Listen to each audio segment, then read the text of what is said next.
So hello guys, welcome back to my YouTube channel code by Arsh. हम cutie series की अपनी cutie series बना रहे थे हिंदी के अंदर, ठीक है।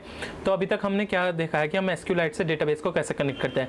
बट मैंने पिछली वीडियो के अंदर आपको बताया था कि हम एक ऑप्टिमाइज तरीका भी हम जानेंगे कि हम डेटाबेस को कैसे काम करते हैं अपने क्यूटी सॉफ्टवेयर के साथ, ठीक है। अगर अभी आप मेरे यूट्यूब चैनल पर नए आए हो तो सबसे पहला काम है सब्सक्राइब करो, और ठीक है, सब्सक्राइब करने के बाद अगर आप अभी न्यू आए हो, ठीक है, तो पहले आप मेरी क्यूटी की जो प्लेलिस्ट चल रही है उसे चेकआउट करो, ठीक है, और पिछली वीडियो को देखो, ठीक है, क्योंकि ये वाली वीडियो आपको बिल्कुल समझ में नहीं आएगी अगर आप बिल्कुल नए आए हो, ठीक है। मैं अपनी प्लेलिस्ट का लिंक अपने डिस्क्रिप्शन के अंदर डाल दूंगा, वीडियो के डिस्क्रिप्शन के अंदर, ठीक है। तो फिर आज की वीडियो हम स्टार्ट करते हैं, ठीक है। तो सबसे पहले हम क्या करेंगे, अब हमने जो पिछली क्लास के अंदर अपना सॉफ्टवेयर बनाया था उसे खोल लेंगे, ठीक है, और उसके अंदर मैं पहले गलती बताता हूँ क्या थी, ठीक है। पहले ये आ गया हमारा, ठीक है, और पिछली क्लास के अंदर हमने ये वाला सॉफ्टवेयर किया था, ठीक है। मैं इसको ओपन कर लेता हूँ, थोड़ा टाइम ले रहा है, एंड ये ओपन हो चुका है, ठीक है। तो मैं आपको एक चीज़ दिखाता हूँ इसके अंदर हम चले गए मेन विंडो डॉट CPP के अंदर, ठीक है। ये हमने पिछली क्लास के अंदर कोड किया था, मैं थोड़ा जूम कर देता हूँ, ठीक है। तो ये वाला जो कोड था ये था कि जब हम एक रजिस्टर बटन के ऊपर क्लिक करेंगे, आप एक चीज़ देख रहे हो यहाँ पे, जब हमें बार बार क्या कर रहा है, डेटाबेस को ओपन करना पड़ रहा है और क्लोज करना पड़ रहा है। अब इससे क्या होगा कि आप हो सकता है कि डुअल विंडो पे हो, आपने एक तरफ क्या खोल ली कि लॉगिन करने के बाद ये वाली विंडो खुले, और अगर यूज़र रजिस्टर के ऊपर खुले तो रजिस्टर के ऊपर क्लिक करे तो दूसरी विंडो खोले।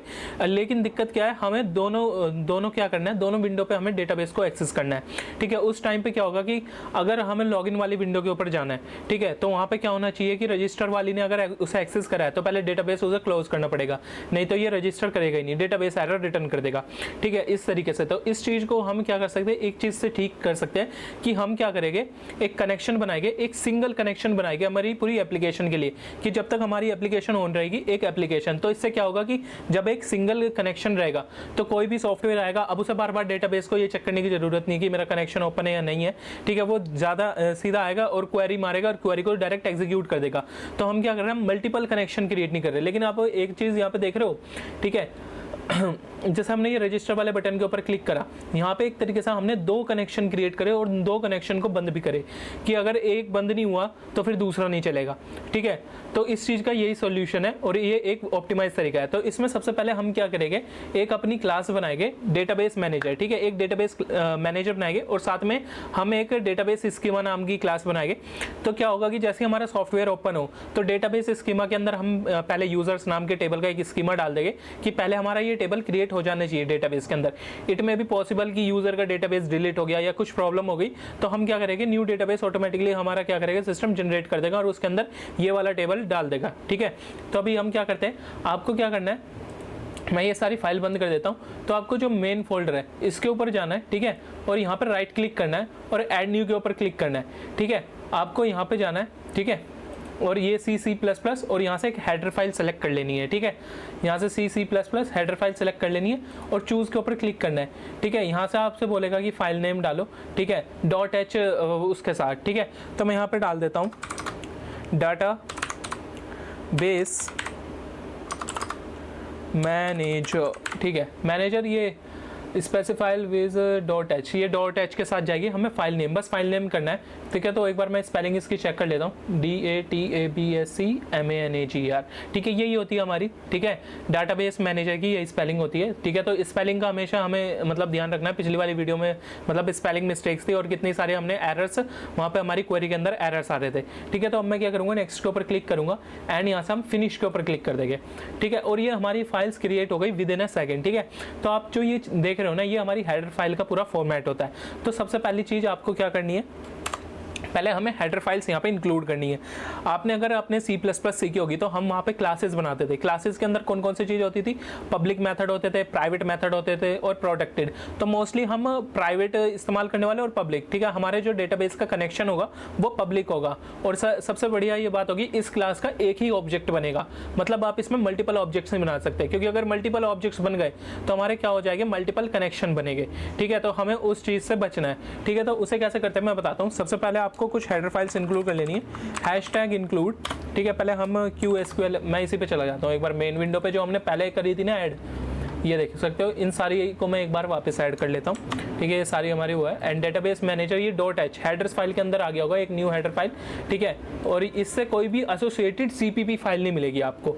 यहाँ पे जाना है एंड यहाँ पे हम पेस्ट कर देंगे, ठीक है। सिंपल ये पेस्ट करने के बाद Ctrl+S, और मेरे हिसाब से हमें अभी क्यू मैसेज बॉक्स की कोई यहाँ पे ज़रूरत नहीं है, ठीक है। सिंपल Ctrl+S दबाएंगे एंड इसके बाद अभी हम लिखते हैं क्लास, ठीक है। अगर हमने C++ कोडिंग करी थी तो उसका सिंटेक्स क्या होता था, क्लास देन क्लास का नेम, तो यहाँ पे हम लिखते हैं क्लास, ठीक है, क्लास। एंड इसके बाद हमें क्या है, हमारी फाइल का नाम है डेटाबेस मैनेजर, तो मैं यहाँ पे लिख देता हूँ। यहाँ पे अपनी जो आपकी फाइल का नाम और क्लास का नाम सेम होना चाहिए, ठीक है। ये एक अच्छी प्रैक्टिस होती है क्योंकि इससे क्या होगा कि आपको इजीली डिबग करने में मदद करेगा, ठीक है। डेटाबेस, ठीक है, मैनेजर, आई थिंक तो स्पेलिंग गलत हो गई, डेटाबेस MANAGER, ठीक है, मैनेजर, डेटाबेस मैनेजर, और आपको ये कर्ली ब्रेसेस लगा देने एंड हिट एंटर, ठीक है। ये सब करने के बाद अब इसके अंदर एक और चीज़ है, आपको यहाँ पे सेमीकोलन लगाना होगा। आपको पता होगा कि जब हम मेनली जब C++ का कोड लिखते हैं, आपका ऊपर आपको क्लास डिफाइन करनी होती है, नीचे आपका इंट मेन फंक्शन होता है, ठीक है। तो अगर आप क्लास के जहाँ पे क्लास हमारी एंड हो रही थी वहाँ पे अगर सेमीकोलन न लगाओ तो वो आपको एरर रिटर्न करता है। वही सेम कॉन्सेप्ट यहाँ पे है, बस यहाँ पे आपको क्या करना है, यहाँ पे ये लगा देना है, ठीक है, एंड दैट्स इट। अब इसके अंदर हम क्या करेंगे, पब्लिक और प्राइवेट मेथड्स इसके अंदर क्या करेंगे, इंट्रोड्यूस करेंगे अपने, ठीक है। तो सबसे पहली चीज़ आती है हम पब्लिक क्या करने वाले। देखो सबसे पहले हमें पब्लिक क्या करना होगा, एक ऑब्जेक्ट बनाने का तरीका पब्लिक करना होगा, और दूसरा कनेक्शन को ओपन करना और क्लोज करना, ठीक है।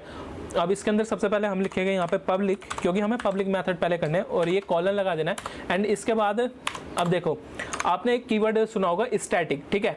जब हम उप्स के कॉन्सेप्ट पढ़ते हैं, एक स्टैटिक कीवर्ड होता है। स्टैटिक कीवर्ड का यूज़ क्या होता है, स्टैटिक कीवर्ड जब हम यूज़ करते हैं एक्चुअली, तो उसका काम क्या होता है कि आपने जैसे स्टैटिक कोई मेंबर फंक्शन बनाया या मेंबर बना लिया, ठीक है, आपने static int run equals to 40 लिख लिया या फिर स्पीड इक्वल्स टू 40, तो क्या होगा, उस क्लास के लिए ना वो एक शेयर्ड वेरिएबल बन जाएगा, ठीक है, कि मतलब अब इसका कोई भी ऑब्जेक्ट बनेगा ना, उस वेरिएबल को वो इस्तेमाल कर सकता है, ठीक है। अब उसका क्या होगा, पहले ऑब्जेक्ट ने मान लो उसकी 30 वैल्यू सेट कर दी, दूसरे ने 40 कर दी, फिर चौथे ने 50 60 इस तरीके से कर दी, लेकिन क्या होगा, हर एक ऑब्जेक्ट के लिए फिर से वो इनिशिएटेड नहीं होगा, वो इस्तेमाल होगा। तो वही सेम कॉन्सेप्ट हम इस्तेमाल करने वाले हैं यहाँ पे, ठीक है, स्टैटिक का, ठीक है, स्टैटिक, ठीक है। स्टैटिक लिखने के बाद हमें अपनी क्लास का नाम देना होता है, ठीक है। यहाँ पे थोड़ा सिंटैक्स है ना, आपको हार्ड लगेगा, ठीक है, बट मैं ट्राई करूंगा इसे जितना इजी हो सके उस लैंग्वेज में समझाने का, ठीक है। और यहाँ पे आपको एंड का साइन लगा देना है, ठीक है, ये इसका सिंटैक्स होता है, ठीक है। और फिर यहाँ पे हम इंस्टेंस नाम से ना एक इसका बना लेते हैं अलग से पब्लिक फंक्शन, ठीक है। और इसके अंदर हमें कुछ नहीं करना, अपना ये वाला कर लेना है यहाँ से कॉपी, पूरा का पूरा ये कॉपी कर लेना है एंड ये सेम रख देना है यहाँ पे, बस ये एंड साइन हटा देना है यहाँ से। एंड इंस्टेंस के बाद हमें ये कर देना है एंड यहाँ से अब क्या करेगा, ये अपना रिटर्न कर देगा इंस्टेंस को, ठीक है, मतलब एक ही ऑब्जेक्ट बनेगा इंस्टेंस, ठीक है, सिंपल। ये हमारा ये कोड हो चुका है कि ये क्या कर रहा है यहाँ पे, ये एक्चुअली ये कर रहा है कि मेरी क्लास है ना, इस क्लास का सिर्फ एक ही ऑब्जेक्ट बनेगा, उसके अलावा इसका ऑब्जेक्ट बनेगा ही नहीं, ठीक है। अब हमें क्या करना है, एक और फंक्शन लिखना है। अब यहाँ पे हम करते हैं पहला अपना डेटाबेस को, कि हमें अगर डेटाबेस गेट करना हो, ठीक है, तो हमें क्या करना है,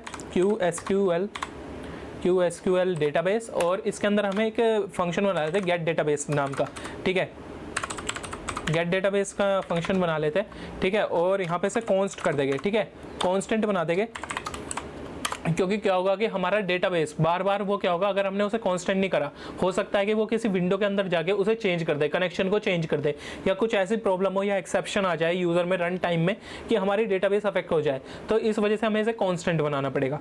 तो यहाँ से ये क्या कर देगा, रिटर्न यहाँ से हम DB करवा लेते हैं, ठीक है, रिटर्न DB, ठीक है। अब ये क्या दिखाएगा, ये अनडिक्लेयर्ड है, ठीक है, तो हम इसे प्राइवेट के अंदर पहले, ये है ना जो, इसे अभी हम क्या करते हैं, पहले प्राइवेट के अंदर डिक्लेयर कर लेते हैं कि अभी मैं इसको एक बार यहाँ से हम लिख लेंगे प्राइवेट, ठीक है, प्राइवेट में कॉलन लगाएंगे। अब यहाँ पे हमारा प्राइवेट, जो हम प्राइवेट के अंदर मेथड्स या फिर हम मेंबर बनाते हैं, उसका काम क्या होता है कि मतलब जो प्राइवेट के अंदर जितनी चीज़ें होती है ना, वो विद इन दी क्लास होती है, कि उसे क्लास के बाहर हम एक्सेस कर ही नहीं सकते, ठीक है। तो अभी जैसे मान लो मैंने डिफरेंट विंडोज़ बनाई या मल्टीपल विंडोज़ बना ली, ठीक है, तो उसके अंदर आप सिर्फ इन पब्लिक मेथड को एक्सेस कर सकते हो। तो प्राइवेट विंडो क्या करेगी, हमारे लिए सेटअप करेगी हमारे कनेक्शन को, कि हमारा SQLite का कनेक्शन है और ये सारा काम है, ठीक है। तो इसके अंदर पहले हमें क्या करना है, QSQL नाम के एक QSQL डेटाबेस, अरे दिखा क्यों नहीं रहा, सजेशंस, ठीक है। और फिर यहाँ पे हमें एक db नाम का वेरिएबल बना लेंगे, सिंपल। देखो यहाँ से एरर चला गया, अब हम इसे आगे कंप्लीट करते हैं। अब अगला जो हमें बनाना है, एक क्लोज कनेक्शन नाम का हमें क्या बनाना है, फंक्शन बनाना है। तो यहाँ पे लिखना है वॉइड, और वॉइड के बाद क्लोज कनेक्शन, ठीक है, void close connection. And void close connection के बाद ये एक फंक्शन है, तो हमें इसे इस तरीके से करना पड़ेगा, ठीक है। और पहले हम ये चेक करेंगे क्लोज करने से पहले कि हमारा डीबी ओपन है या फिर नहीं है, क्योंकि बेफालतू में फिर मेमोरी एलोकेशन और फिर बेफालतू में हम कंप्यूटेशन पावर को क्या करने वाले, बर्बाद करने वाले हैं। तो हम यहाँ पे एक इफ कंडीशन लगा देंगे, इफ अगर db इज़ ओपन, मैंने आपको बताया था कि ओपन फंक्शन ये कि db इज़ ओपन और db डॉट ओपन, ये सारे फंक्शन क्या काम करते हैं। db डॉट इज़ ओपन क्या है, ये रिटर्न करेगा ट्रू फॉल्स कि मेरा अभी डेटाबेस कनेक्शन ऑन है या फिर ऑफ है, ठीक है। अगर वो ट्रू रिटर्न कर देता है कि हाँ भाई डेटाबेस ऑन है और हम क्लोज फंक्शन को कॉल लगा रहे, तो हम उसे क्लोज कर देंगे, सिंपल db डॉट क्लोज, ठीक है।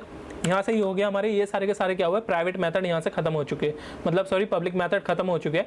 अब इसके अंदर हम बनाने वाले, प्राइवेट के अंदर हम बनाएंगे अपना एक कंस्ट्रक्टर, ठीक है, कंस्ट्रक्टर बनाएंगे, ठीक है। तो कंस्ट्रक्टर कैसे बनाते थे C++ के अंदर, सेम एज क्लास नेम। तो हमारी क्लास नेम ये रही, Ctrl+C करेंगे and let me just paste it, and यहाँ से बस पैरेंथेसिस, ठीक है, दैट्स इट। ये हमारा पूरा कंस्ट्रक्टर बन चुका है कि जैसे मेरा अगर इसे जैसे मान लो हम क्या करेंगे, जैसे मेरी एप्लीकेशन ऑन हो तो उस टाइम पे ये कंस्ट्रक्टर कॉल करा जाएगा और एक ही बार कॉल करा जाएगा। और इसके अंदर हमें कुछ रेस्ट्रिक्शन लगानी होगी। पहली रेस्ट्रिक्शन होगी कि हम कॉपी कंस्ट्रक्टर अलाउ ना करें, ठीक है। कॉपी कंस्ट्रक्टर में क्या होता है, हम एक कंस्ट्रक्टर की मदद से ठीक क्या करते हैं कि दूसरे हमारे ऑब्जेक्ट को वो कर लेते हैं। पहली चीज हमने यहाँ पर रेस्ट्रिक्ट कर दिया कि स्टैटिक की एक ही ऑब्जेक्ट बनना चाहिए, साथ में हम कॉपी कंस्ट्रक्टर को भी रेस्ट्रिक्ट करेंगे, ठीक है। उसकी कुछ लाइंस होती है, वो प्री डिफाइंड लाइंस है, ठीक है, उन्हें हम यहाँ पे इस्तेमाल करने वाले हैं, ठीक है। अभी हम पहले कंस्ट्रक्टर को कॉल कर लेते हैं। कंस्ट्रक्टर का क्या करने वाले हैं कि हम अपना पहले इसके अंदर क्या करेंगे, यहाँ पे हम db, जो हमने ये db नाम का बनाया है, इसके अंदर पहले हम डेटाबेस को ऐड करेंगे। तो यहाँ से हमें क्या करना है, QSQL, ठीक है, let me just copy this.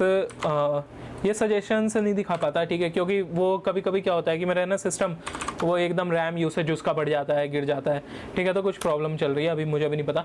और मेन विंडो डॉट cpp में से ये वाला उठा लेंगे, ठीक है, ये वाली लाइन देख रहे हो। एंड हम इसी को डायरेक्ट कॉपी ना कर ले, काहे को बार बार लिखना यार।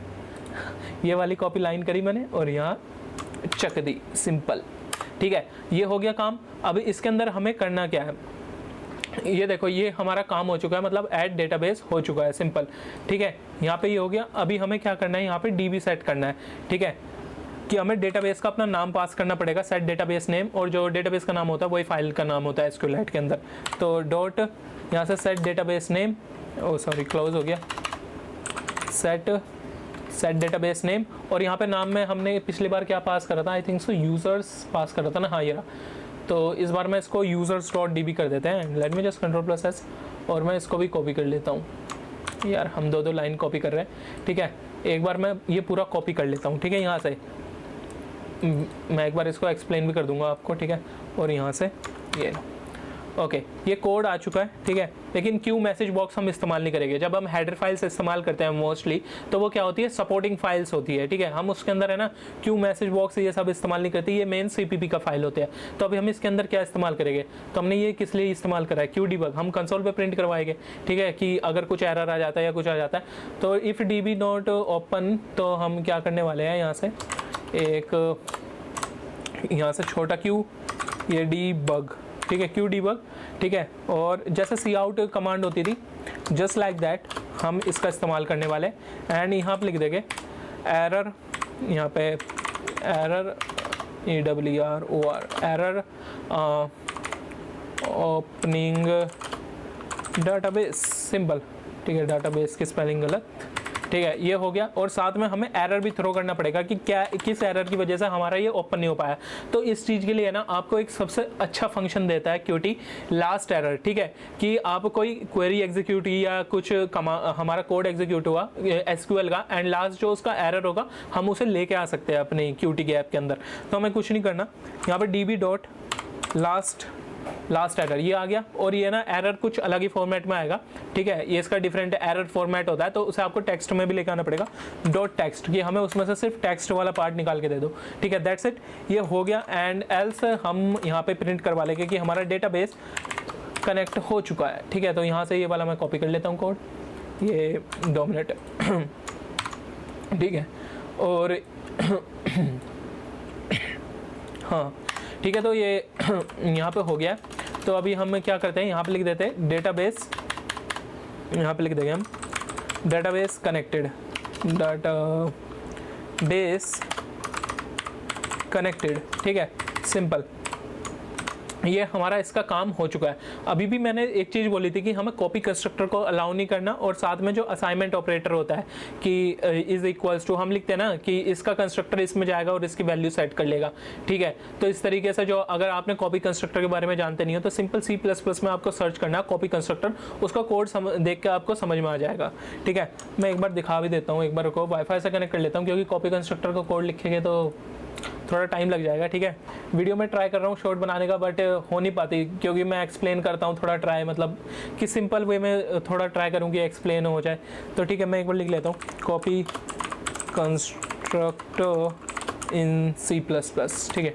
लेट मी जस्ट सर्च, ठीक है। और जो हमारी फर्स्ट वेबसाइट आ रही है, ठीक है, गीक फॉर गीक्स आ रही है, ठीक है। कोई या AI का भी आ रहा है कोड, 2 मिनट में एक W3 स्कूल का भी आता था ना, या ट्यूटोरियल पॉइंट्स का खोल लेते हैं, 2 मिनट की बात है, ठीक है। अच्छा, इसने पॉइंटर लेके आ गया इसके अंदर, विदाउट पॉइंटर चाहिए हमें, ठीक है। तो आप यहाँ पे देखो, यहाँ पे क्या हो रहा है कि एक इसने क्लास बनाई A, ठीक है, उसके अंदर पब्लिक नाम का एक इसने मेंबर बना लिया int x, ठीक है। अब ये क्या कर रहा है, ठीक है, कि A1 के अंदर जाओ और यहाँ से आप ये चीज़ देख रहे हो A.x10, ठीक है, और C आउट कर दो, ठीक है। अब ये कॉपी कंस्ट्रक्टर यहाँ से करेगा कि इसने है ना इसके अंदर कंस्ट्रक्टर पास कर दिया कि एक दूसरा ऑब्जेक्ट बनाया A2 का, और इसके अंदर ये पास कर दिया, ठीक है। और यहाँ पे क्या लिखा A2.x, ठीक है। इस तरीके से इसने इसकी वैल्यू इसके अंदर पास कर दी, ठीक है। तो ये है ना कॉपी कंस्ट्रक्टर को होता है, इसने ना सही एग्जाम्पल दिया नहीं है, हाँ ये वाला सही एग्जाम्पल है, ये रहा। देखो क्या हो रहा है कि इसमें ना हम ओवरलोडिंग, मेथड ओवरलोडिंग, या फिर हम इसे फंक्शन ओवरलोडिंग भी बोलते हैं, वो कर रहे हैं, ठीक है। कि यहाँ से क्या होगा, इस टाइप का, इस क्लास का है ना एक ऑब्जेक्ट आएगा इस टाइप का, और ऑब्जेक्ट की वैल्यू को हम कॉपी कर लेंगे। तो जो ये कॉपी करने वाली है ना, एक तो कॉपी करने वाली की हम कॉपी कंस्ट्रक्टर अलाउ ही नहीं करेंगे, और साथ में असाइनमेंट ऑपरेटर को भी हम क्या करने वाले हैं, रेस्ट्रिक्ट करने वाले हैं। तो मैं इसको क्लोज कर लेता हूँ और एक बार थोड़ा वाईफाई बंद कर लेता हूँ, ठीक है। और साथ में बस आपको कुछ नहीं करना, ठीक है, आपको यहाँ पे आना है, यहाँ पे लिखना है डेटाबेस, ठीक है, डेटाबेस मैनेजर, एंड यहाँ पे सिंपल इसका ना ये प्री डिफाइंड कोड होता है, कॉन्स्ट डेटाबेस मैनेजर एंड ये, एंड इसके बाद आपको सिंपल लिख देना है इक्वल्स टू डिलीट, सिंपल, ख़त्म। ये हो गया आपका। ये क्या करेगा, it will don't allow copy constructor, यार स्पेलिंग मिस्टेक्स हो सकती है तो उसे इग्नोर करना, ठीक है। मैं एक बार इसको कॉपी कर लेता हूँ। अब हमें असाइनमेंट ऑपरेटर वाला वो हो गया, ठीक है। तो यहाँ पे जाना है डेटाबेस मैनेजर, और यहाँ पे इसका सिंटैक्स थोड़ा ये वाला था। आप अगर सिंटैक्स भूल जाओ कुछ नहीं करना, सिंपल है, आप क्रोम पे चले जाओ, गूगल पे देख लो, ठीक है। उसमें मतलब हम सब भी देखते हैं यार, ठीक है। जो कंपनी के अंदर इतने बड़े बड़े वो होते हैं ना भाई डेवलपर, वो भी मतलब उन्हें सिंटैक्स वो कभी भूल जाता है, क्योंकि डिफरेंट लैंग्वेजेस में जब आप काम करते हो ना उसमें आपको दिक्कत आ जाती है, ठीक है। और ये हो गया हमारा ये सिंपल, ठीक है। हमने कुछ नहीं करा, ऑपरेटर, ठीक है। और इसके अंदर अब ये क्या करेगा, do not allow assignment operator, assignment की अगर किसी ने हमारा ऑब्जेक्ट बनाया और साथ में असाइनमेंट ऑपरेटर लगाने का इस्तेमाल करा, भाई नहीं करेगा, क्योंकि ये कोड हमने रेस्ट्रिक्ट कर दिया है। Ctrl+C और जस्ट Ctrl+V।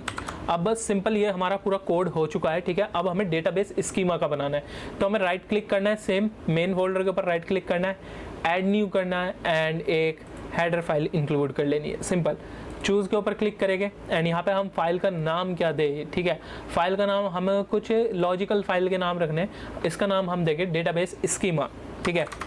इसका डेटाबेस एंड ये होगा स्कीमा, ठीक है। स्पेलिंग सही है ना, SCHEMA, ठीक है, SCHEMA। हाँ, नेक्स्ट के ऊपर क्लिक करेंगे एंड फिनिश के ऊपर क्लिक कर देंगे, ये हमारा आ चुका है। तो सिंपल वही करना है हमें। सबसे पहले कुछ हेडर फाइल्स आपको इंक्लूड करनी पड़ेगी, तो सेम यही हेडर फाइल्स इंक्लूड करनी होती है हमें। और ये डेटाबेस स्कीमा में आ गए हम, ठीक है, डेटाबेस स्कीमा, ठीक है। इस तरीके से हमने इसको कॉपी कर लिया है, ठीक है, सिंपल था। क्लास, अब हमें क्लास बनानी है, database SCHEMA database schema and simple. पहले कुछ पब्लिक बना लेते हैं हम, ठीक है। पब्लिक, यहाँ से हमें पब्लिक क्या बनाना है, अब इसके अंदर हम क्या करने वाले हैं, हम इसके अंदर बनाएंगे एक मेथड, ठीक है, एक फंक्शन मान लो, ठीक है, जो शेयर्ड फंक्शन होगा, मतलब स्टैटिक, मतलब क्या होगा, इसकी एक ही कॉपी बनेगी, ठीक है, चाहे कितने ही ऑब्जेक्ट्स बन जाए एक ही कॉपी बनेगी। इसके अंदर हम एक मेथड डिफाइन करेंगे, इनिशियलाइज डेटाबेस। अभी इस मेथड के अंदर क्या होगा कि ये क्या करेगा, जितने भी हम यहाँ पे स्कीमा डिफाइन करेंगे ना, जैसे ही हमारी ऐप ऑन होगी उन्हें क्या कर देगा, एग्जीक्यूट कर देगा कि मेरा डेटाबेस कनेक्ट हो गया सक्सेसफुली, नाइस। अब उसके बाद इसे एग्जीक्यूट कर दो कि हो सकता है यूजर से कोई डिलीट हो जाए टेबल, या फिर कुछ एक्सेप्शन की वजह से क्या होता है, कभी कभी डिलीट हो जाते हैं हमारे टेबल्स, ठीक है, उनमें एरर्स आ जाता है। तो हम क्या करेंगे, यहाँ से ये ऑटोमेटिकली एग्जीक्यूट करके उन टेबल्स को बना देगा हमारे लिए, ठीक है। तो इसके अंदर हमें कुछ नहीं करना, स्टैटिक, ठीक है, और स्टैटिक एंड वॉइड, क्योंकि इसका कोई रिटर्न टाइप नहीं होगा, हम एग्जीक्यूट करवाना चाहते हैं। एंड यहाँ से हम लिख देंगे इनिशियलाइज, ठीक है, इनिशियलाइज की स्पेलिंग सही है ना, INITALIZE,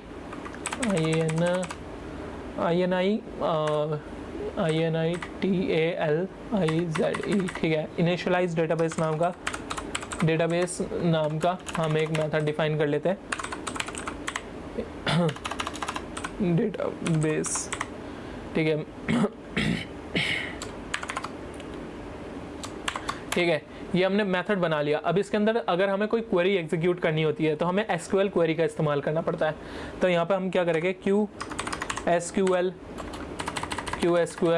क्वेरी, यार इंडेक्स क्यों आ गया, QSQL क्वेरी, ठीक है। और ये मेरा माउस क्या हो रहा है इसको, हाँ ठीक है, अभी ठीक है। QSQL और एक क्वेरी नाम का इसका वेरिएबल बना लेंगे, ठीक है, क्वेरी या ऑब्जेक्ट, क्योंकि ये सारी जो आप ये देख रहे हो ना हेडर फाइल, इनके अंदर ये क्लासेस है, ठीक है, इनका ऑब्जेक्ट बनता है, कभी कभी मुंह से वेरिएबल निकल जाता है, ठीक है, ये ऑब्जेक्ट है, ठीक है। अब इसके अंदर हमें एक बनाने वाले हैं कॉन्स्ट, एक क्यू स्ट्रिंग, ठीक है। और इसके अंदर हम क्या नाम लिखने वाले, क्रिएट यूजर टेबल, ठीक है। आप इसका नाम कुछ भी रख सकते हो, ठीक है, मैं जानबूझ के ये ऐसा रखता हूँ क्योंकि मुझे क्या होता है कि डॉक्यूमेंटेशन के टाइम पे ना, क्या अगर दूसरा डेवलपर आता है तो उसे पता होता है कि ये क्रिएट करेगा यूज़र टेबल को। तो यहाँ पर आपको R का इस्तेमाल करना पड़ेगा, ठीक है। अब ये कुछ स्ट्रिंग से रिलेटेड होता है, ठीक है, कि अब देखो मैं एक चीज़ दिखाता हूँ आपको। हम मेन विंडो.cpp में जाएंगे, जब हमने एंटर हिट किया, एक्चुअली देखो इसने क्या किया, यहाँ पर ना डबल इन्वर्टेड कॉमा लगाने स्टार्ट कर दिए इसने हर एक लाइन के लिए। तो हमें ये नहीं चाहिए, ठीक है, हम चाहते हैं कि शुरू में और एंड में लगे, तो हमें R का इस्तेमाल करना पड़ेगा, ठीक है। डेटाबेस स्कीमा, यहाँ पे R ये डालना है एंड ये डाल के सेमीकोलन, ठीक है, सिंपल। अब हम यहाँ पे अपनी पूरी की पूरी क्वेरी रख सकते हैं। इसको मैं थोड़ा इधर आ जा भाई, और मैं यहाँ से एक बार क्वेरी कर लेता हूँ, कौन सी, क्रिएट टेबल वाली कर लेते हैं, इफ़ नॉट एग्जिस्ट, और मैं इसको कॉपी कर लेता हूँ, ठीक है। और डेटाबेस स्कीमा में चले गए एंड यहाँ पे जाएंगे, आई थिंक सो ये Ctrl+V, ठीक है। और यहाँ से मैं इसको थोड़ा टैब का इस्तेमाल करना पड़ेगा आपको, एंड आपको कुछ नहीं करना, ये हटा देना है। देखो ये एरर खुद रिटर्न कर देगा अगर आपने ये नहीं हटाया तो, माइनस बैक स्पेस, ठीक है। ये देख सकते हैं हमने ये पूरा का पूरा कोड कर लिया है, ठीक है। और यहाँ पे एक सेमीकोलन मार दो, सॉरी यहाँ पे मारना पड़ेगा ना क्लास के लिए, ठीक है। ये हमारा हो चुका है, ठीक है। अब इसके अंदर हमें अब काम क्या करना है, हमें साथ में एक फंक्शन भी बनाना पड़ेगा जो इसे एग्जीक्यूट करेगा, क्योंकि हमने अभी तक कुछ काम नहीं करा। हमने बस एक फंक्शन बनाया है कि हाँ भाई एक स्टैटिक नाम का फंक्शन है, इनिशियलाइज डेटाबेस, ठीक है, जिसके काम पे क्या होगा, बस एक ये क्वेरी पड़ी हुई है, लेकिन इसको एग्जीक्यूट भी तो करना पड़ेगा भाई। तो एग्जीक्यूट करने के लिए सिंपल यहाँ पे जाएंगे और एक हम अलग से मेथड बना लेते हैं, वो प्राइवेट मेथड होगा, ठीक है, पब्लिक। एंड यहाँ से हम बना सकते हैं इसको, ठीक है, इसको लगाने की ज़रूरत नहीं है। यहाँ से हम एक बनाएंगे प्राइवेट, भाई प्राइवेट की भी स्पेलिंग गलत, वाह, ठीक है। यहाँ पे स्टैटिक, ये भी हम स्टैटिक बना लेते हैं, ठीक है, स्टैटिक वॉइड, एंड इसका नाम रख देते हैं एग्जीक्यूट क्वेरी, ठीक है, कुछ भी नाम रख सकते हो, ठीक है। ये एग्जीक्यूट करेगा हमारी क्वेरी, ठीक है। अब इसके मैंने पैरामीटर्स डिफाइन करने होंगे, ये कौन कौन से पैरामीटर्स लेगा एंड इसमें ये काम कैसे करेगा। तो जो पहला इसके अंदर पैरामीटर लेने वाला है वो इसके अंदर ये ऑटोमेटिक ले लेगा। पहला इसके अंदर ये QSQL क्वेरी लेगा, ठीक है, ये गया। और साथ में आपको यहाँ एक एड्रेस ऑफ का ये आपको साइन तो याद ही होगा, ठीक है। और आपको यहाँ पे एक कॉन्स्ट, ठीक है, कॉन्स्ट ये बनाना पड़ेगा एंड एक हम क्यू स्ट्रिंग और एक SQL नाम का कर लेते हैं, ठीक है, SQL, ठीक है, SQL नाम का वो एक स्ट्रिंग की हमारे टेबल का नाम क्या है, दैट्स एंड ऑल, ये सब एंड डिस्क्रिप्शन, ठीक है। कुछ ये बस मैं थोड़ा अपने लिए बना रहा हूँ कि जैसे हम कोई क्वेरी चलाएंगे, ये क्वेरी चली तो साथ में उसे हमें लिखा हुआ भी आना चाहिए कि कंसोल पे कि ये टेबल क्रिएट हो चुका है या ये एरर था इस टेबल के साथ था। तो मैं इतना कर रहा हूँ कि हमें पहले क्वेरी लेनी है, क्योंकि अगर हम क्वेरी से सर्च करेंगे तो मिलेगा ही नहीं। यहाँ पे फिर हम टेबल का नाम पास कर देंगे, मेनली हम यही इस्तेमाल करते हैं, ठीक है। और साथ में यहाँ पे हम उसका स्टेटस पास कर देंगे कि भाई डिस्क्रिप्शन क्या है उसका, ठीक है। तो मान लो यूज़र टेबल है या ये सारे टेबल्स हैं, बस ये थोड़ा मेनली हम ये वाला यहाँ पे पास करेंगे एंड ये SQL से रिलेटेड होगा हमारे, ठीक है। अभी मैं आपको एक बार पहले हम इसको कंप्लीट कर लेते हैं, कॉन्स्ट, ठीक है, एंड यहाँ से हम क्यू स्ट्रिंग टाइप का एक बना लेंगे अलग से, ठीक है, क्यू स्ट्रिंग, यार ये क्यू स्ट्रिंग एंड यहाँ से मैं इसको पास कर देता हूँ यहाँ से, एंड डिस्क्रिप्शन यहाँ से हम इसको पास कर देंगे DSCRIPTION, डिस्क्रिप्शन, यस।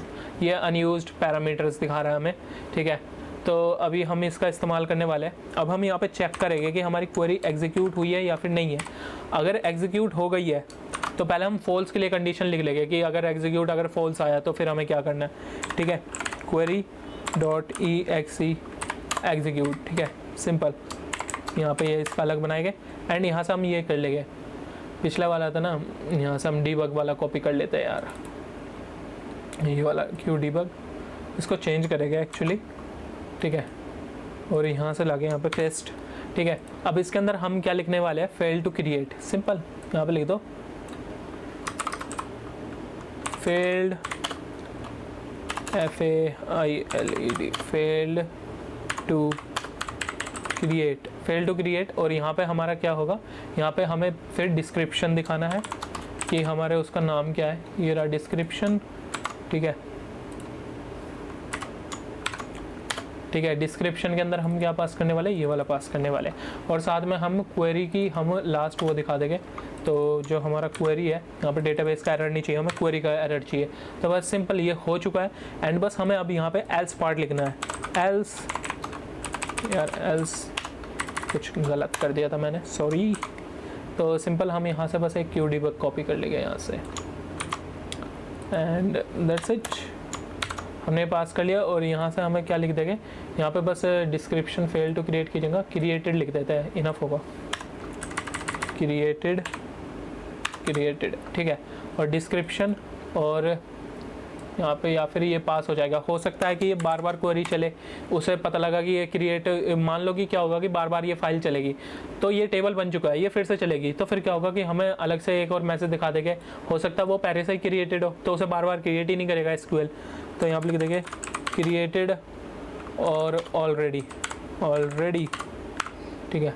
ये आप ये चाहो तो ये रिमूव कर सकते हो, बट मैं थोड़ा सही लगेगा देखने में, ठीक है। ऑलरेडी क्रिएटेड, ऑलरेडी, ठीक है। अनयूज्ड पैरामीटर ये कौन सा दिखा रहा है मेरे को, 2 मिनट, हम यहाँ पे भी डाल लेते हैं अनयूज्ड पैरामीटर, ठीक है। लेट मी जस्ट सी कि हमें अनयूज्ड पैरामीटर क्यों दिखा रहा है, SQL, ठीक है। और क्वेरी डॉट, हमें इसका पास भी तो करना पड़ेगा रेफरेंस कि कौन सी क्वेरी एग्जीक्यूट करनी है। अरे ये SQL का ये रहा, हो गया भाई। अब बस हमें यहाँ पे इस फंक्शन को कॉल लगाना है, ठीक है, सिंपल, बिल्कुल। अब देखो ये फाइल हम काम कैसे करेंगे, ठीक है। अभी मैं इसको हम कॉल कर लेंगे, ठीक है, इस फंक्शन को कॉल कर लेंगे इस टेबल के लिए, ठीक है। अब यहाँ पे क्या होगा कि यहाँ पे मान लो मेन, जो हमारी मेन फाइल एग्जीक्यूट होती है ना, वो यहाँ से होती है main.cpp से, ठीक है।